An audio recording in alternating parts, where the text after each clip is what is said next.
Comencem la jornada amb Carmen Torrijos. No parlaré del seu extens currículum, ni el d'ella ni el de la resta de ponents, perquè ho teniu disponible al web de les jornades. I no vull estendre'm molt, però sí que m'agradaria contar-vos com la vaig conèixer.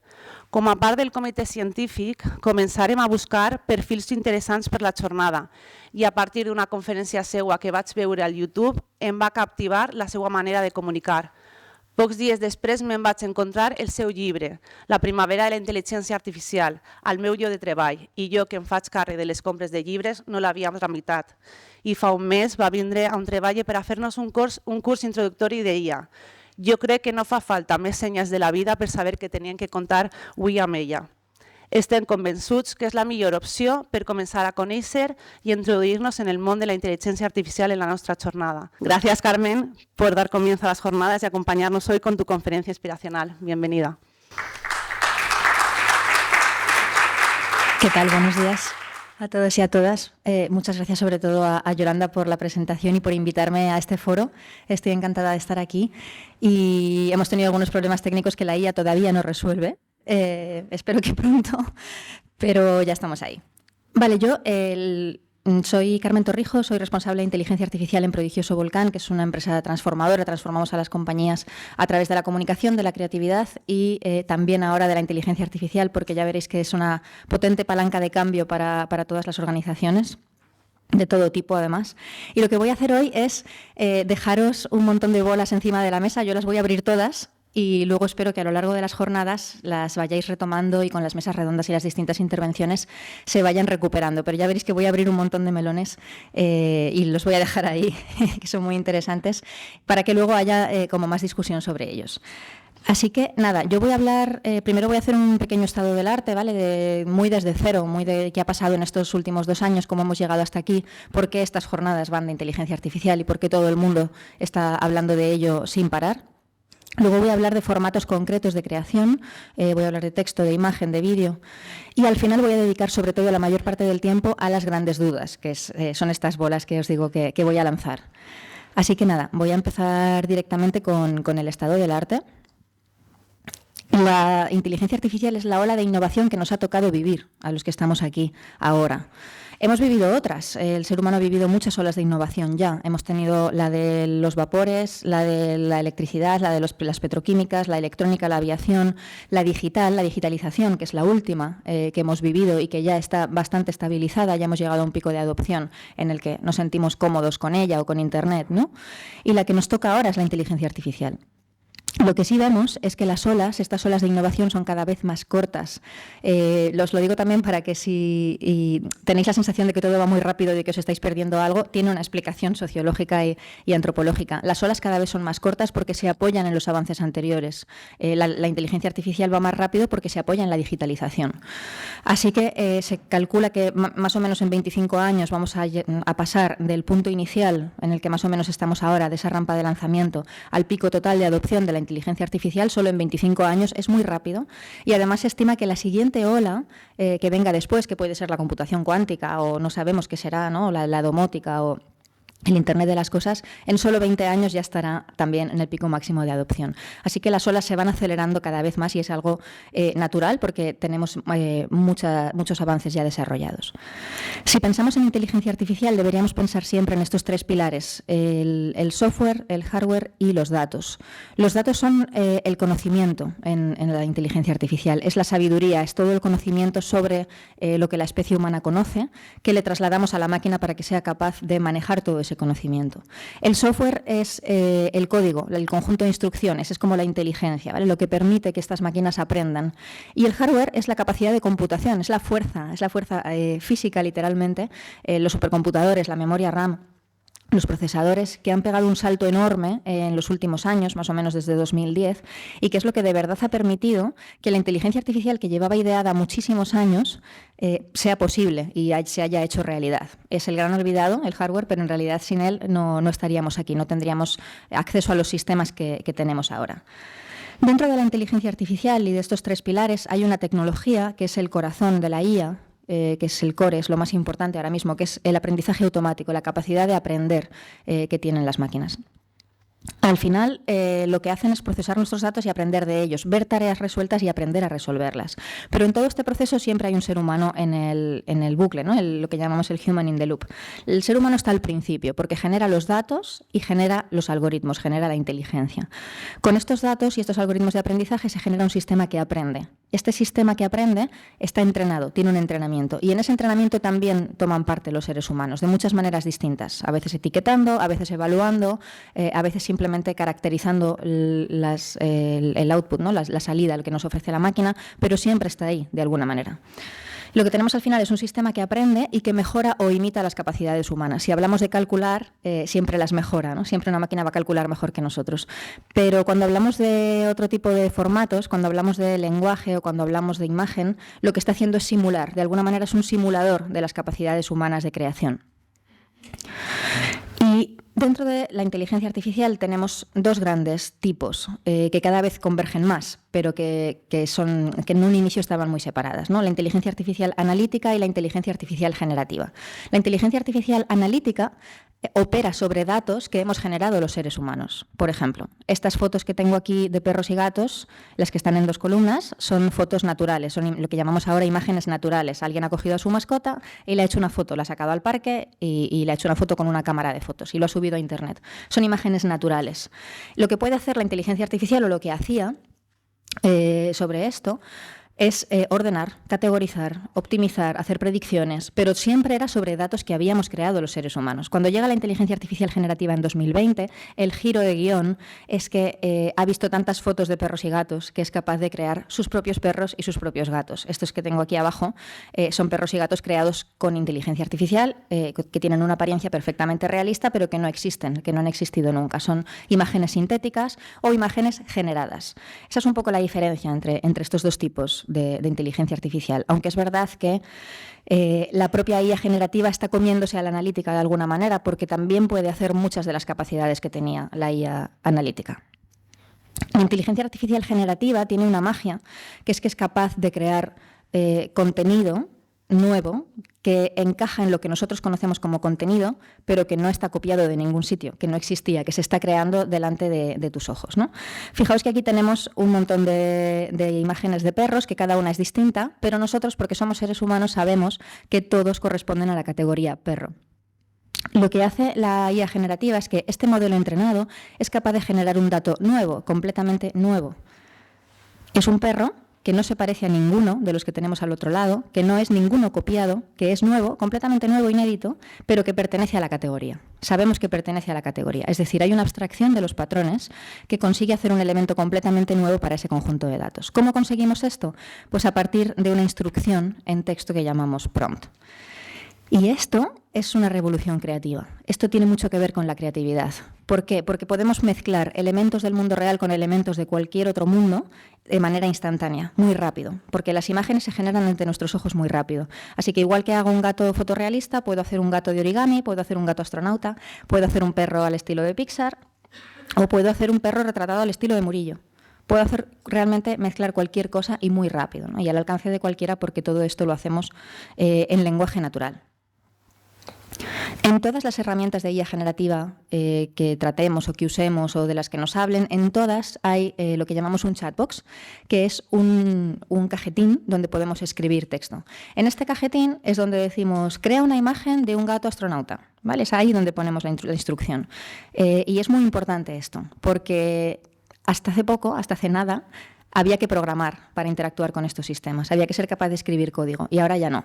El texto, el lenguaje natural, se ha convertido como en la nueva interfaz. Seguramente vamos a evolucionar hacia un mundo en el que ya no todo el mundo va a tener que aprender a programar, pero no solamente eso, sino que ya no vamos a tocar tantos botones y tantos filtros, ¿no? Sino que vamos a expresar en nuestro lenguaje al sistema lo que queremos o lo que necesitamos, desde las fórmulas de Excel hasta los filtros de Idealista, ¿vale? No vamos a tener que correr botones o marcar cositas de colores, toda la interfaz va a cambiar porque nos vamos a expresar directamente en nuestro idioma.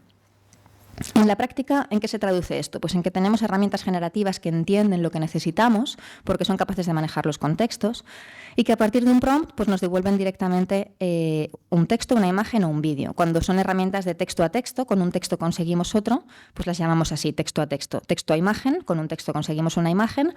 Texto a escenas de vídeo, texto a vídeo llamamos también. Es la forma técnica de llamar a estos modelos.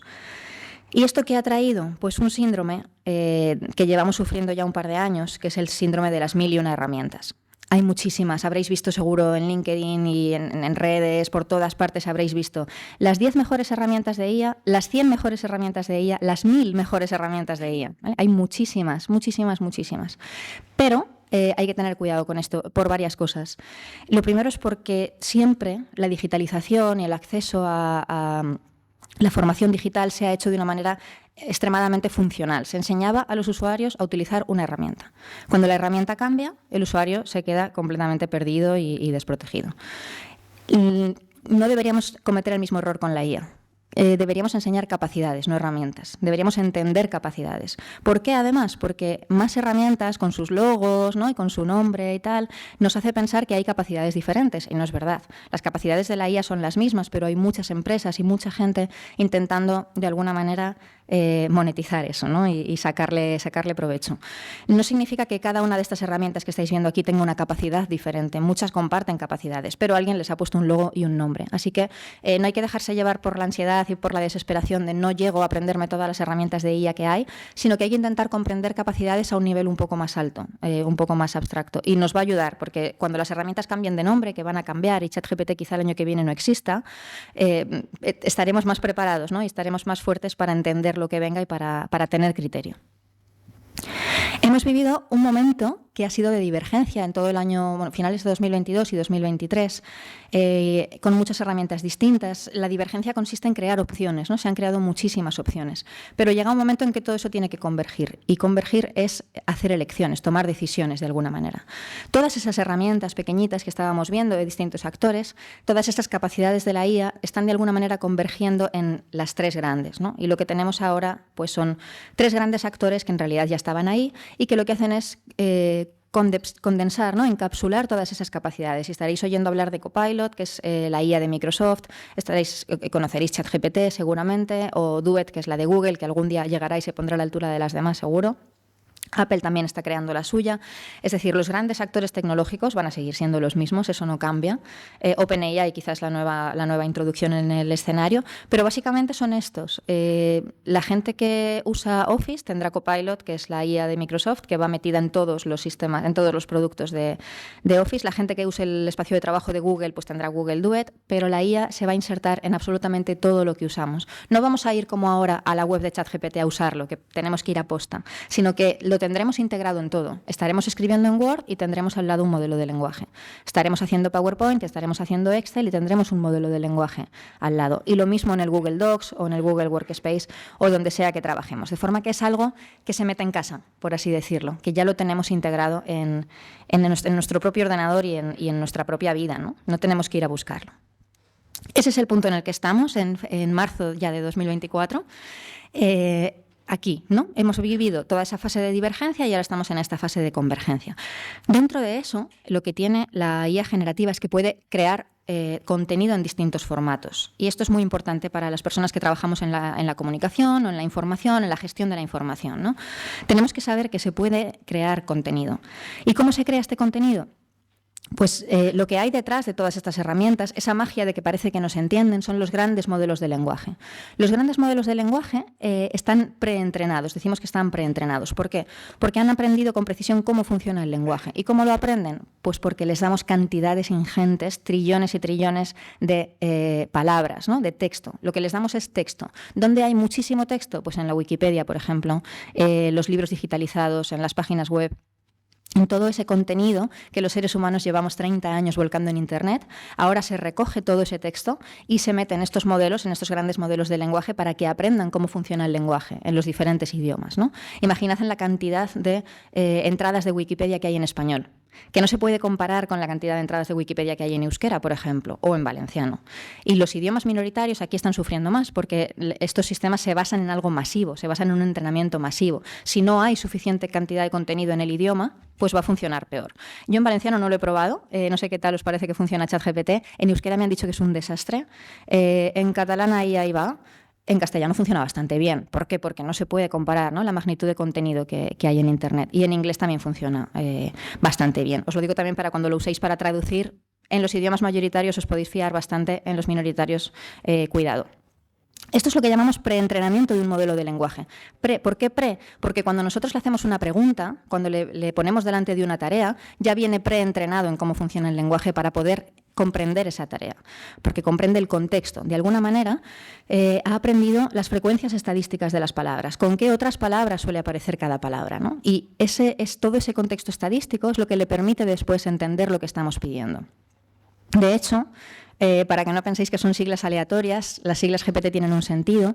La G es de generativo, que ahora ya lo entendemos, la P es de preentrenado y la T es de transformadores, que es una arquitectura informática. Pero sobre todo la G y la P es lo que nos interesa, ¿no? No son siglas que hemos puesto porque suenan a robot, sino que vienen de cómo están construidos estos modelos de lenguaje. A partir de que han comprendido la tarea, estos modelos pueden crear, y pueden crear en diferentes formatos. Vamos a empezar por el texto.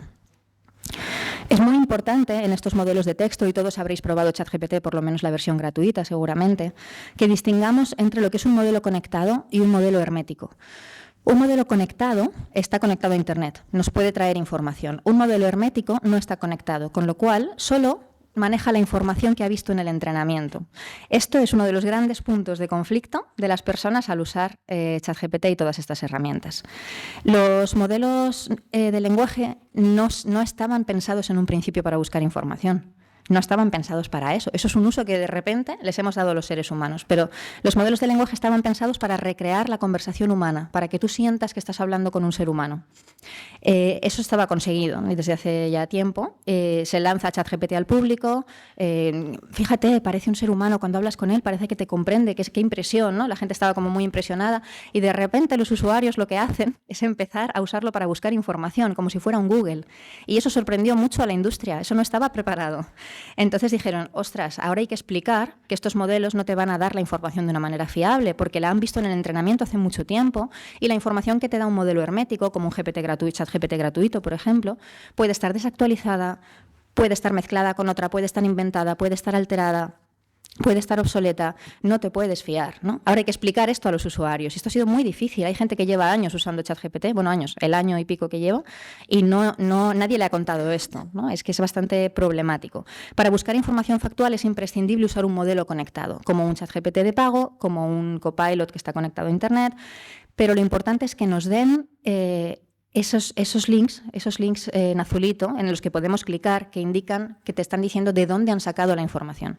Tiene que decirte de dónde ha sacado la información. Y ahí ya no va a depender de la confianza que tú tengas en el sistema, va a depender de la confianza que tú tengas en la fuente, porque vas a poder acceder a la fuente. Si no, la confianza en el sistema así en sí mismo, como un modelo hermético que te da datos de memoria, que recuerda del entrenamiento, súper poco fiable. ¿Vale? Me detengo aquí porque sí que esto es importante. Y ahora voy a poner algunos ejemplos de cosas que podemos hacer con estos sistemas. Por ejemplo, podemos resumir un texto largo en diferentes formatos para extraer las ideas principales, ¿vale? Aquí había un texto muy largo sobre préstamos hipotecarios y yo le pedía a Copilot concretamente, que es el de Microsoft, que lo resumiera en 3 puntos clave, ¿vale? Y me hacía estos 3 puntos. Pero fijaos cómo abajo me da las fuentes, donde yo puedo clicar e ir a buscar la información. Con los resúmenes son bastante buenos, no suelen perder mucha información. Los resúmenes que hace suelen estar bien. Le puedes decir, resume este texto en 50 palabras, resume este texto en 3 puntos básicos, resume este texto en una frase, en una idea, resume este texto en una palabra, y lo va a hacer. ¿Vale? O sea, nunca se va a quedar sin respuesta, lo va a hacer. Así que, bueno, podemos apretar ahí el resumen, todo lo que necesitemos. Pero, además de hacerle que escriba por nosotros, hacerle que resuma y ese tipo de cosas, hay más cosas que podemos hacer. Podemos, por ejemplo, pedirle que nos planifique un taller, ¿vale? nos puede dar la escaleta de una reunión, le puedes decir. Y además aquí hay un método que se usa mucho cuando se habla con los modelos de lenguaje, que es el ahora eres. En este caso, ahora trabajas. Le pones como en un roleplay, ¿vale? En un juego de rol en el que le pones en el lugar, en el tuyo, normalmente, para que sea capaz de hacer algo que tú harías. Ahora trabajas en una biblioteca pública en Valencia, tienes que preparar un taller sobre historia de la ciudad, donde vas a dar a conocer la colección de libros sobre el tema que tiene la biblioteca. Fijaos que le doy un montón de contexto, ¿eh? El taller dura 2 horas, empieza a las 6 y acaba a las 8. Puedes proponer una escaleta y te da una propuesta de escaleta. Esta escaleta, más allá de que luego la uses o no, te permite no empezar con el folio en blanco, ya tienes ahí algo sobre lo que puedes trabajar, luego puedes ir modificando, te da las partes en las que puedes dividir el taller y además hace una cosa muy valiosa para mí, que es sumarte los minutos. Yo ya no sumo minutos de cabeza, yo ya le digo, tengo esta escaleta, ¿cuántos minutos suma? ¿O cuánto tiempo suma? Me dice 2 horas y 30 minutos. Yo ya no tengo que sumarlo de cabeza, ¿no? Y eso es algo que no puedes hacer en Google o en cualquier otra herramienta. Para esto, por ejemplo, puede ser interesante. Cuando estás preparando una reunión, también puedes preparar una reunión con el chat, ¿no? En lugar de tú sola en casa pensando que me pueden preguntar en esta reunión o en esta entrevista o lo que sea, puedes decirle, estoy preparando una reunión sobre tal, dime posibles preguntas que podrían hacerme, y tú misma ensayas, ¿no? Es muy potente esto, porque no es que estés tú con otra persona, no es que estés tú con una máquina, es que estás tú con las ideas, con la información. Y lo que te permite hacer es, de alguna manera, navegar por esas ideas o navegar por esa información. Y si queremos esto, por ejemplo, el de planificar un taller, esto se puede hacer con el gratuito. No necesitas que esté conectado a Internet. Te da ideas y ya está. Es un modelo creativo. Para temas creativos no hace falta que esté conectado. Pero podemos usar los modelos conectados para preguntar directamente por eventos que nos interesan y afinar mucho más la búsqueda de lo que haríamos con Google. Es muy difícil buscar eventos con Google. Si lo habéis intentado, lo sabréis, ¿no? Eventos de biblioteconomía y documentación a lo largo del año 2024. Y Google te saca como muchos links separados. Aquí sí que puedes pedirle, y yo se lo pedí a Copilot, que me diera algunos eventos relevantes relacionados con bibliotecas públicas que tuvieran lugar en España durante 2024. Y te los da, ¿no? Sacaba, por ejemplo, el día del Bibliobús. Pues no sé si son los más interesantes, pero me saca unos cuantos. Y además puedo decirle algo que no puedo decirle a Google, que es, oye, dame solo los del segundo semestre del año.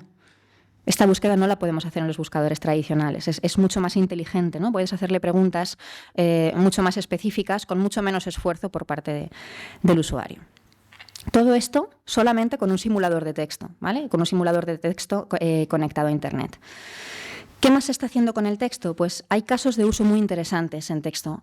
Por ejemplo, Televisión Española automatizó la redacción de los resultados electorales de julio de 2023 en aquellos municipios españoles de menos de 1.000 habitantes, que en España son más de 5.000, se iban a quedar sin cobertura electoral, ¿vale? Porque no vas a mandar a un periodista a cada uno de esos municipios. Lo que hicieron fue crear resultados, digamos, redactados automáticamente. Hay una tabla de datos donde se van metiendo los datos de quién ha ganado en cada pueblo, del número de votos, tal, los porcentajes y no sé qué, y lo que consiguen es que el sistema convierta esa tabla en un parrafito redactado, porque las personas siguen necesitando información redactada, las personas no miran tablas, las personas quieren leer.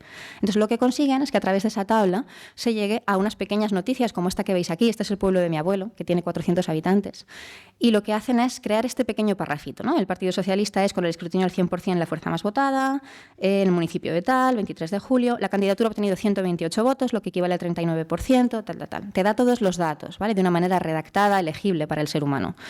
Y esto es muy interesante, porque además te lo podía leer una voz sintética, o sea, además era accesible. Tú podías preguntar a Alexa y te leía los resultados en estos pueblos, ¿no? Podemos leerlo de dos maneras esto. Se lleva un premio en la categoría de impacto social, pero podemos verlo de dos maneras. Podemos decir, jolín, a los pueblos pequeños ya les estamos relegando a los robots, ¿no? Ya no nos vamos a interesar por ellos. Esa es una lectura. Y la otra lectura es que si no fuera por estos sistemas automáticos, quizás estos pueblos no tendrían cobertura electoral en este sentido, ¿no? Entonces, bueno, ni blanco ni negro. Hay que ver un poco los casos de uso. Este, desde luego, fue un caso de uso de trabajo con texto bastante acertado. Y muchos medios, casi todos los grandes grupos de medios de comunicación están de alguna manera investigando en inteligencia artificial para ver cómo se puede aplicar al periodismo desde diferentes puntos de vista. La imagen funciona un poco distinto, los prompts son un poco diferentes. Cuando queremos un prompt, se parece más lo que estamos escribiendo a un pie de foto, ¿no? Tenemos que describir la imagen que queremos ver. Y para eso hay que describir la escena y hay que describir el estilo. Primero el qué, el quién, el cómo, qué es lo que queremos ver, y después el estilo. Y en el estilo podemos afinar un montón. Podemos pedir una iluminación cinematográfica, podemos hablar de materiales, de texturas, de encuadres, incluso de lentes, de cámaras de fotos. O sea, se puede afinar muchísimo. De hecho, son herramientas principalmente para profesionales de la imagen, son los que de verdad las usan bien, porque saben lo que tienen que pedir. En el caso de uso más sencillo, podemos pedir una naranja en una mesa, ¿vale? Y nos va a dar siempre varias opciones entre las que podemos elegir. Veis que las naranjas son bastante realistas, quitando esta que tiene el rabito, que no se sabe muy bien de dónde sale, ¿no? En los sistemas que tenemos de chat, tanto en ChatGPT como en Copilot, que son los dos grandes, los dos más usados, podemos ya crear imágenes. En el ChatGPT solamente en el de pago, pero en Copilot se puede. Está sencillamente dentro, o sea, solo tenemos que decirle, ¿puedes crear una imagen? Con esto, con esto y con esto, y te la crea, ¿vale? Según estamos en la propia conversación. Viene muy bien el tema de la imagen generada para ilustrar cosas que a veces son difíciles de ilustrar. Por ejemplo, un árbol cibernético con raíces en un teclado y ramas de circuitos sobre un globo digital bajo una aurora boreal, por ejemplo. Pero nosotros, bueno, en mi empresa lo hemos usado a veces para ilustrar temas complicados, por ejemplo, la innovación cruzada, por ejemplo, no sé, la microingeniería. Temas que a un ilustrador le costaría mucho ilustrar, esto te da muchas ideas, ¿vale? Porque maneja mucha información por dentro y el gran modelo de lenguaje está detrás, con todas las ideas ahí circulando. El tema de generación de imagen ha traído también momentos divertidos. No sé si habéis vivido el boom de los avatares de IA. Hay varias aplicaciones de móvil que te permiten coger tu foto. Esta es mi foto básica de LinkedIn, la que tengo siempre, que ya podéis encontrar por todos lados. Y con esta foto yo he hecho ya como varias cosas, ¿no? Por ejemplo, hubo una época que se puso de moda crear tu propia foto en el anuario de Estados Unidos de los años 90. Mi madre cuando vio esta se asustó un poco porque realmente parezco yo. Y está simplemente, parezco yo de más jovencita, y está simplemente hecha a partir de esta foto de LinkedIn. Es bastante increíble porque es capaz de abstraer los rasgos de alguna manera. Me he convertido en una Barbie también, cuando salió la peli de Barbie. E incluso alguna vez que me hacen una entrevista y no tienen foto o no quieren poner la mía de siempre, me crean un avatar, con un pelazo además impresionante. También habréis visto lo de Pixar, la gente que se convierte en un muñequito de Pixar. O sea, esto ha traído muchísimas cosas, ¿vale? Que son divertidas y bueno, que podemos usar incluso de una manera creativa, ilusionante y muy interesante que antes no podíamos hacer. Y luego está el lado oscuro, ¿no? Que son los deepfakes. Este tema, bueno, la del Papa yo creo que todos nos la creímos durante unos primeros segundos, ¿no? La del Papa con el anorak. La de la detención de Trump también, pero es que hace un tiempo contábamos dientes, contábamos dedos para intentar cazar ahí los errores. Ya no hay errores. Ya ha avanzado tanto. Midjourney, que es una de las herramientas de imagen, ya está en su versión 6. O sea, han pulido todos los errores. Las manos ya son perfectas, porque han cogido un conjunto de datos solo de manos y lo han entrenado con eso. Así que ya no hay nada que buscar. Ya prácticamente no se pueden distinguir las imágenes generadas de las imágenes reales. Y si no me creéis con estas, fijaos en esta de Melania Trump, que a mí me parece que tiene un realismo, el pelo, y incluso parece que está soplando el viento, ¿no? Asombroso. Y parece realmente algo que está ocurriendo. Seguro que vivisteis también el caso de la Torre Eiffel, os llegaría por TikTok o por Instagram que la Torre Eiffel estaba en llamas. Había bastantes imágenes, bastante realistas además y diferentes, desde diferentes ángulos, que hacían pensar que estaba ocurriendo de verdad, y no, era un fake. Y es que en el siguiente fake ya no vamos a ver la Torre Eiffel ardiendo en una imagen estática, es que vamos a ver un vídeo de la Torre Eiffel ardiendo. Y tendremos que desarrollar nosotros esos segundos de latencia de pensar un momento. Por el hecho de que haya un vídeo no quiere decir que sea verdad. Y eso es la primera vez que ocurre en toda nuestra historia, ¿no? Que nuestra fuente de verdad se ha alterado. Por el hecho de que haya un vídeo de algo o una foto de algo ya no significa que haya ocurrido, ¿no? O que sea verdad. De hecho, van a dejar de ser pruebas en los juicios y vamos a tener un montón de problemas con las imágenes generadas. Y más problemas todavía, porque se puede ilustrar muy mal la ciencia también. No sé si habéis seguido este caso de las últimas semanas, en el que se aprobó en una revista científica que luego hay profesores que me han dicho que ya tenía una fama regular, ¿no? Pero que esta rata, que si veis está bastante desproporcionada en sus medidas, estaba en un artículo científico que había pasado un proceso de revisión por pares. Es bastante alucinante en realidad esto que ha pasado. Y de hecho, bueno, se cubrió la noticia con bastante indignación por parte del mundo científico. Si os fijáis, bueno, os cito algunas partes que decía el artículo. La rata muestra unos genitales enormes en los que se observan conglomerados celulares, vasos sanguíneos y células teñidas de azul situados completamente al azar. Claro, porque está creado con IA. Lo han pedido. Nadie ha estado dibujando eso, sino que se lo han pedido a un sistema y lo ha generado. Al lado de la rata se observan lo que parecen ser procedimientos que se han llevado a cabo para la extracción de tejidos, pero de nuevo completamente inventados y sin explicación. O sea, han colado esto en un artículo científico sin más, ¿no? La imagen generada por IA está tan poco pulida que incluso los carteles tienen letras al revés o inventadas. Sí, la IA se lleva muy mal con las letras, no termina todavía de hacerlo bien. Cuando crea imágenes, meter letras dentro, por ejemplo, hacer un cartel, le bailan las letras, no se lleva demasiado bien, porque no trata el texto como texto, sino como imagen. Está intentando imitarlo a través de la imagen. Entonces, bueno, es un poco complicado.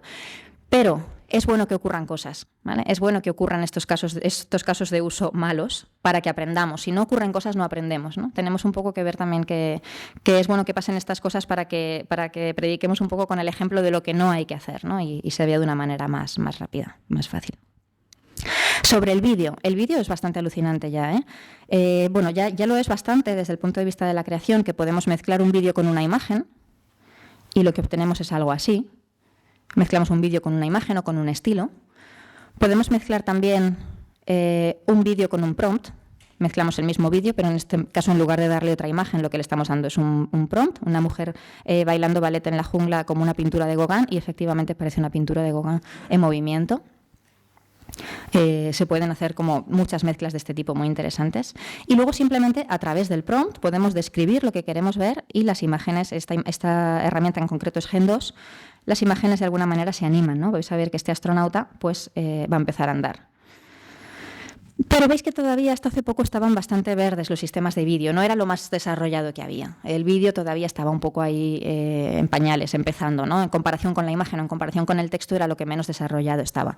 Hace nada ha salido Sora de OpenAI, que es un salto de calidad enorme en el vídeo, ¿no? En la generación de vídeo. Directamente a partir de un prompt como este, varios mamuts lanudos gigantes se acercan caminando a través de un prado nevado y veis que el prompt tiene muchísimo detalle, pero muchísimo detalle. Luz de media tarde con nubes tenues, la distancia que crea un resplandor cálido, la vista baja de la cámara es impresionante, profundidad de campo, ¿no? Una serie de cosas que el prompt está muy currado y lo que se consigue ya es un vídeo como este,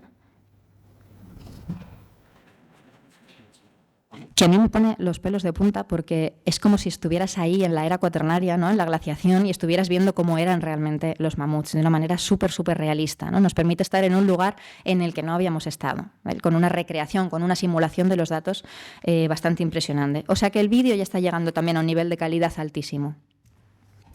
Y en cuanto al audio, lo que de verdad ha pegado fuerte aquí es la clonación de voz, ¿vale? El hecho de que pueden clonar tu voz. Pueden clonar tu voz con 3 segundos ya. O sea que dependemos de que nadie quiera clonar nuestra voz, porque cualquiera lo puede hacer. Con cierto esfuerzo, tampoco es tan fácil. O sea, hay que aprender a usar las herramientas, hay que tener una grabación bastante limpia de la voz de la persona, pero nada que tengan un audio tuyo que se escuche bien de WhatsApp o que tengas un vídeo subido a TikTok o a Instagram, pues ahí ya lo tienes, ¿no? Y luego esta clonación de voz se puede mezclar con un modelo de idioma y puedes escuchar tu propia voz en un idioma que no hablas, en un idioma que no hablas en absoluto y que de repente se te escucha perfectamente, ¿no? Este vídeo creo que no lo voy a poder poner, que es el de... A ver... El de la izquierda es un vídeo de Rajoy hablando en inglés, es divertidísimo, buscadlo si no lo habéis visto, porque está súper bien, creo que no lo voy a poder poner. Y el otro, el de Feijóo, es alucinante, lo bien hecho que está. A ver si puedo... And what the PSOE no longer has is an excuse or euphemism to justify choosing a path that harms our country, that divides it, that categorizes citizens as more or less important. Y aquí lo dejo porque es muy largo, pero es perfecto, ¿vale? La sincronización, lo que llamamos el lip sync, la sincronización de los labios está muy bien hecha y parece realmente que es Feijóo hablando inglés. Si no supiéramos que esta persona no habla inglés, nos lo tragaríamos completamente y de hecho algunos periodistas se tragaron este vídeo, ¿vale? Y dijeron que qué bien elegidas las palabras, tal. No, es un sistema de IA, ¿no? Bueno, y de aquí el que empecemos a plantearnos si va a merecer la pena estudiar idiomas o no y una serie de consideraciones que, bueno, darían para hablar mucho, ¿eh? El problema de la clonación de voz, el fraude, ¿vale? Hay que estar muy alerta con esto. Es muy fácil clonar la voz de un chaval que tiene vídeos en TikTok y luego escribir a los abuelos o llamarles con otro teléfono. O es muy fácil simular que la voz de alguien llorando para que parezca que está secuestrada. Es muy fácil ya, sobre todo si le dedican tiempo y no tienen otra cosa que hacer. Lo pueden hacer, ¿vale? Así que este es un poco también el lado oscuro de la clonación de voz. En positivo, Antes, cuando vemos una serie y la queremos ver en versión original, tenemos los subtítulos. Pero cuando queremos escuchar un podcast en versión original y no hablamos el idioma, pues ahí es más difícil. Lo que ha hecho Spotify es clonar la voz de los presentadores de podcast y pasarla a otro idioma. Hay muchos podcasts que están en inglés y que ya se pueden escuchar en español. Cuando veáis en Spotify esto de traducido con IA, es eso. Han clonado la voz del presentador y lo que han hecho es pasarla a otro idioma. Y luego además tiene otra parte positiva, que es que el contenido web ahora se puede leer y se puede escuchar también. O sea, la gente que tiene dificultades para leer puede entrar a una página web, dar un botón de play y una voz sintética le lee la página web, ¿no? Que eso es muy interesante también a nivel de accesibilidad. Veis que todo va teniendo luces y sombras, ¿no? No solamente sombras, también hay luz. Y con esto voy a pasar ya a las grandes dudas, que es a lo que le quiero dedicar un poquito más de tiempo. Voy a ir como planteando preguntas, no es que las vaya a resolver, pero bueno, voy a comentar un poco la problemática que suponen. Una que es interesante es, ¿vamos a poder hacer búsquedas más inteligentes con inteligencia artificial? El tema de la búsqueda, se crea una falsa ilusión de que está resuelto, de que ya podemos buscar entre grandes cantidades de información, y no es verdad. La búsqueda no es un problema resuelto, pero en absoluto. Ahora mismo convivimos con 3 tipos de búsqueda, ¿vale? La búsqueda por palabras clave, la búsqueda semántica y la búsqueda generativa. La búsqueda por palabras clave es la típica de Google de toda la vida, que le ponemos las comillas, ¿no? Si buscamos beneficios del yoga, la búsqueda por keywords nos va a traer un artículo que se llama Los 10 principales beneficios del yoga, porque está buscando la colocación tal cual la estamos buscando, ¿vale? Con las comillas. Es una búsqueda tal cual por keywords. O con comillas o sin comillas buscaría beneficios y yoga y nos traería artículos que contengan beneficios y yoga. Es como la búsqueda más rústica, más básica, la que llevamos usando en Google tantísimos años, ¿no? La búsqueda semántica va un poquito más allá. Es la que, si buscas frutos secos, no solo te trae frutos secos, sino que te trae nuez, pistacho, anacardo, almendra y demás, ¿no? Que es capaz de entender semánticamente lo que le estás pidiendo. Esta búsqueda nos traería un artículo que se llama Yoga para mejorar el estado de ánimo, que ya no es exactamente las keywords, no es exactamente las palabras clave, sino que ya va un poquito más allá. Entiende un poquito mejor el contexto y te trae temas como afines, ¿no? A lo que has pedido. La búsqueda generativa, que es la que utiliza inteligencia artificial generativa, está muy basada en la búsqueda semántica, es tan inteligente como la búsqueda semántica, pero además no te trae un listado de links, ¿no? O un listado de artículos, sino que lo que hace es crearte un artículo que condensa toda la información que necesitas sobre eso que has buscado, ¿vale? Es como que te hace un resumen, te hace una compilación de la información y te la presenta resumida y redactada de una manera muy entendible, ¿no? Y muy cercana y muy comprensible. ¿Cómo va a cambiar entonces la búsqueda en los próximos tiempos? Vamos a ver una cosa, vamos a ver llegar seguramente a lo largo de este año una cosa que se llama SGE, Search Generative Experience, que es que la búsqueda de Google va a cambiar. La búsqueda de Google ya no va a ser un listado de clics, o sea, un listado de enlaces para hacer clic, que en realidad es algo muy rústico si lo pensáis, muy antiguo ya. Se van a generalizar las búsquedas 0 clics. ¿Por qué? Porque el propio Google te va a dar un parrafito con todo lo que necesitas ya redactado. Entonces no vas a clicar en ningún sitio. Lo que llamamos las búsquedas 0 clic. Tú buscas, recibes y no vas a ningún sitio más. De esa página de Google no vas a ninguna otra. ¿Qué pasa con esto? Que esos snippets de texto o las fuentes que la IA generativa te dé van a ser espacios de alta competencia. Mucha gente va a querer estar ahí y estoy pensando en las marcas, en concreto en las empresas.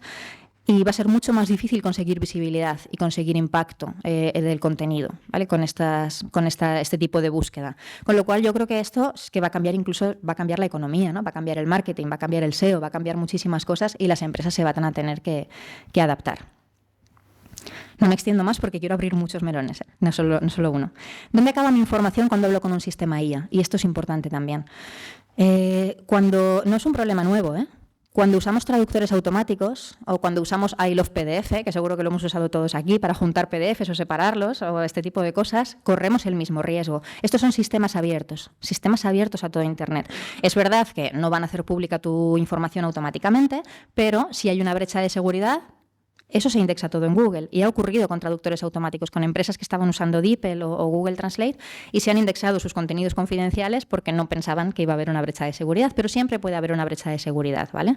Entonces, cuando hablamos con un ChatGPT o cuando usamos un sistema completamente abierto, Nunca incluimos en los prompts información confidencial, ni subimos ficheros con información confidencial, ni de nuestra institución, ni de nosotros mismos, ni de las personas que conocemos, ni de nuestra empresa si trabajamos en una empresa, ni de nuestros clientes. Es como la gran regla de oro que ahora todas las empresas están lanzando a sus trabajadores. Ahora, si tenemos burbujas corporativas, si nuestra empresa nos ha informado de que ha comprado una burbuja corporativa con Microsoft o con ChatGPT, ¿no?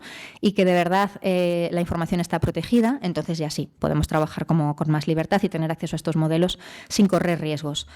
Pero esta información de ciberseguridad no la tiene mucha gente, ¿no? Y ChatGPT recibe más de 10 millones de consultas al día, cuando en realidad la mayoría de la gente no ha recibido formación en privacidad y confidencialidad en ChatGPT. Hay unos settings ahí en los que podemos marcar que no se utilicen nuestros prompts para entrenar, pero tenemos que hacer un acto de fe un poco con OpenAI, ¿vale? No podemos estar seguros, así que falta mucha madurez en las organizaciones. No sé si habéis visto esa estadística que dice que el 66% de los trabajadores han usado sistemas de IA no formalmente aprobados por su empresa, que bueno, pero es que el 33% ha usado sistemas de IA formalmente prohibidos por su empresa. Es un 33% de la gente que los está usando aún así. Es muy importante, ¿vale?, tener formación en las organizaciones y en las instituciones. Esta es una grande. ¿Cómo podemos distinguir un texto o una imagen creada con IA? Ya lo he dicho, ¿no? Ya he hecho spoiler a lo largo de la ponencia que no podemos. No se puede. No hay ninguna manera absolutamente fiable, rigurosa, científica para distinguir un texto creado con IA o una imagen creada con IA. Ni peritaje judicial de metadatos que hacíamos antes, ni nada. No funciona nada. De momento, ¿darán con la clave? Pueden dar con la clave, pero ahora mismo no hay ninguna manera. Y mucho menos cuando estamos haciendo scroll en el móvil rápido, que no estamos ahí haciendo ningún tipo de peritaje, ¿no? Ahí nos las podemos comer todas dobladas. Pensad que en solo un año, desde que salen las herramientas de imagen en 2022 hasta 2023, se generaron más de 15.000 millones de imágenes con IA, que es más que en toda la historia de la fotografía, que sí es decir bastante. Y de hecho hay elecciones este año en Estados Unidos y una de las grandes preocupaciones son estas imágenes falsas, ¿no?, que se pueden generar. En cuanto al texto, hay una gran obsesión por cazar el GPT, ¿no?, por cazar el texto que está hecho con GPT. Bueno, a mí sí me parece que hay un estilo que a simple vista podemos pillar que está hecho con GPT, sobre todo si está copiado y pegado sin más, ¿vale?, si no está alterado. Pero en cuanto a tener un detector preciso que nos diga si algo está hecho con IA o no, no os fiéis de ninguno, fallan todos muchísimo. El estilo ChatGPT, yo he hecho aquí una lista de cosas que yo creo que hace, que nos puede permitir identificarlo, ¿no? A simple vista, cuando leemos un texto, ver si está hecho o no está hecho por ChatGPT. Por ejemplo, la recuperación excesiva de la pregunta en la respuesta. ¿Puedes darme un barrido de eventos de biblioteconomía y documentación? Claro, puedo darte un barrido de eventos de biblioteconomía y documentación. Las personas no hacemos eso, ¿no? Los seres humanos no recuperamos tanto, a menos que estés hablando en la tele y te lo hayan pedido, o en la radio, ¿no? La cortesía innecesaria, es muy pesado con la cortesía. Tiene una emocionalidad fuera de lugar. Claro, estaré encantado de responderte. Cosas que la gente no hace, ¿no? Una implicación desproporcionada, me parece fascinante, habla mucho así. Es bastante cursi, la creatividad y la comunicación se fusionan en perfecta armonía, ¿no? Le da bastante cursilería al tema. Y luego tiene un exceso de orden, es demasiado ordenado. Las personas no somos tan ordenadas, ¿vale? Te hace unas enumeraciones, unas listas, unos bullets muy perfectos, ¿no? Que no solemos hacer. Y por último, siempre te dice, en definitiva, en resumen, siempre acaba así, ¿vale? Siempre acaba con un resumen. ¿Por qué? Porque se lo han premiado en el entrenamiento. Entonces, si tú ves algo así, ya te puede dar un poco la sensación de que está hecho con ChatGPT. Yo puse un post en LinkedIn de un podcast que habíamos hecho de IA y tal, que a mí me hacía mucha ilusión, pues decir que estrenábamos segunda temporada. Yo mencionaba gente, mencionaba compañeros míos que lo habían escrito conmigo, mencionaba quién nos había hecho el diseño sonoro. Bueno, yo hablaba aquí de una serie de cosas y me llegaron 2 comentarios en LinkedIn, bastante sospechosos, ¿no? Por ejemplo, decía: es emocionante ver cómo los reinos de la IA, el terror y el humor se entrelazan. Es que no habla nadie así. O sea, ¿quién pondría un comentario de LinkedIn o en cualquier red social hablando así? Nadie, ¿no? Estoy impaciente por sumergirme en el envolvente diseño de sonido. Es implicación desproporcionada, emocionalidad fuera de lugar, todo, ¿no? Dije, vale, me lo has escrito con ChatGPT, chaval, no me comentes escribiendo con ChatGPT. Y el otro decía: definitivamente echaré un vistazo a la primera temporada. ese definitivamente era rarito también, ¿no? Y decía, por ejemplo, también decía, suena realmente emocionante con la colaboración de guionistas como Neus Martínez y Alberto Gallo. ¿Para qué mencionas lo que ya he mencionado yo en mi post, ¿no? ¿Para qué lo recuperas? No tenía ningún sentido. Hay gente que está usando esto para publicar muchísimo en LinkedIn y que le vean más, para aumentar su visibilidad, pero esto da una imagen de la persona horrorosa. O sea, intentemos no hacer este tipo de cosas, ¿vale? Porque se nota mucho que está escrito con ChatGPT, a nada que lo tengamos un poco trasteado. Pero con la imagen también pasa, que se caza, hay gente que lo caza bastante rápido. Esta portada, bueno, un diseñador denunció que estaba hecha con IA y la editorial reconoció que estaba hecha no con IA, o sea, no que lo hubiera hecho la IA por su cuenta, sino que un diseñador había utilizado IA para hacerla, ¿vale? Pero bueno, hubo tal jaleo que se retiró el libro de la venta y todo. Tampoco hay que convertir esto en una caza de brujas, porque tampoco es eso, ¿no? Pero sí que es verdad que hay muchos gremios afectados por este tipo de prácticas y que hay que comprender un poco todas las partes, ¿no? Es bastante complicado. Lo que se critica realmente no es el hecho de hacerlo con IA, sino el hecho de prescindir de un diseñador. Pero en realidad es que había un diseñador en el proceso, solo que utilizando otra serie de herramientas. Así que, bueno, ahí está la discusión, ¿no? Y eso me lleva a, ¿es obligatorio declarar que algo ha sido creado con IA? Pues en principio no. No hay ninguna obligación legal ahora mismo, ¿vale? Se esperaba mucho que la ley europea de IA, que ahora hablaré de ella, solucionara esto, pero no hay ninguna obligación legal por el momento de declarar contenidos creados con IA, ni qué herramientas utilizado, ni nada. Tampoco las imágenes ni los textos tienen metadatos indelebles, los metadatos se pierden. En cuanto coges un texto de ChatGPT y lo copias en un Word, adiós a los metadatos, ¿no? En el plano ético y moral sí que muchas empresas optan por declarar siempre cuando algo está creado con IA, eso ya es de cada uno, pero no hay suficiente recorrido jurídico, no hay precedentes. Tienen que pasar muchas más cosas para que entendamos realmente lo que está pasando a nivel social, ¿no? Faltan cosas por pasar.